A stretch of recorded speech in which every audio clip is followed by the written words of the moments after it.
all of it's an outrage. And all of it we would not know about if it wasn't for the reporting of conservative outlets like OMG, James O'Keefe's new group, and the undercover work that he's doing there. We thank him for that. Those are the kind of stories, by the way, folks, that are being censored. And we fear that taxpayer dollars are also being used to censor certain media outlets, of course, media outlets that lean conservative. So Attorney General Ken Paxton of the state of Texas is joining the Daily Caller and the Federalist and other organizations in suing the United States government, taking them to court over a plan that they have that basically the State Department uses the Global Engagement Center to hire organizations like NewsGuard and the Global Disinformation Index to target certain media, and then, of course, label the reports as risky or disinformation.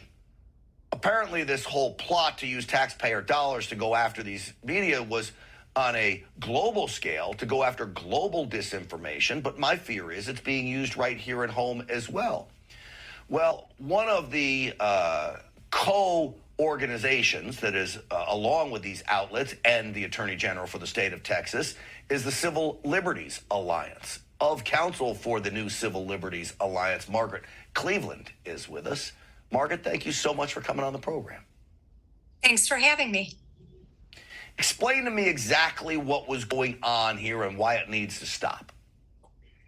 Sure. So this lawsuit by the Daily Wire, the Federalist, and Attorney General Paxton is focusing solely on the State Department's role in the censorship enterprise. And it's much broader than that. But this is what the State Department was doing. The State Department, through its Global Engagement Center, was funding the development, the research, the promotion of different types of technology that are used to censor publications. It could be blacklisting, it could be fact checking, it could be artificial intelligence.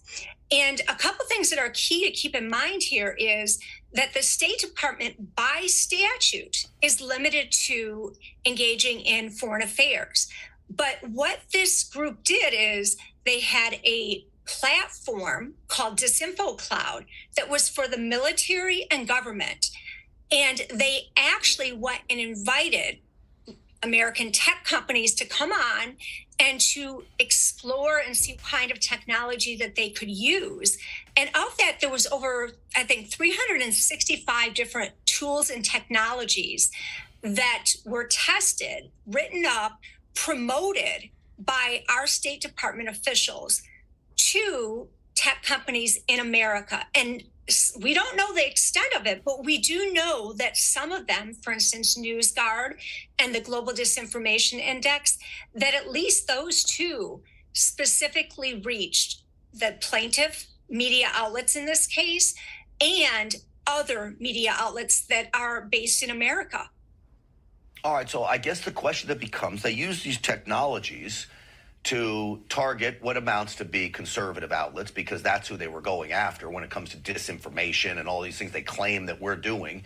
How would they, what would be the ramifications once they identified something as risky or disinformation?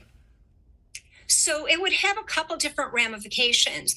One would be on the marketing and the advertisement. So the blacklisting from Global Disinformation Index, for instance, they actually bragged about these organizations losing advertising dollars. That's also what the market is for NewsGuard, that they're marketing this to ad companies. But in addition to the monetary amount, these type of technologies are also used to downrank on, for instance, Facebook. They're also used if they're on a computer. What happens is it's giving a warning label on it, and they actually have studies showing that people then don't share the article, people don't read the article. So the two major ramifications are the monetary ramification of lost advertisement. And what I would say is equally appalling is the reduced circulation because it is silencing and preventing stories from being shared.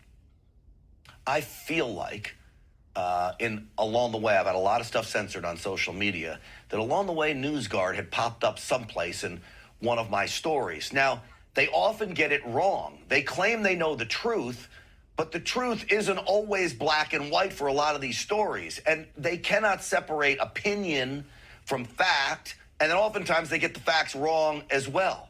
It's biased, Margot. I would absolutely agree that you're seeing a bias in the types of censorship technology that the State Department is pushing. And it typically does lean towards a pro-left view and an anti-conservative view.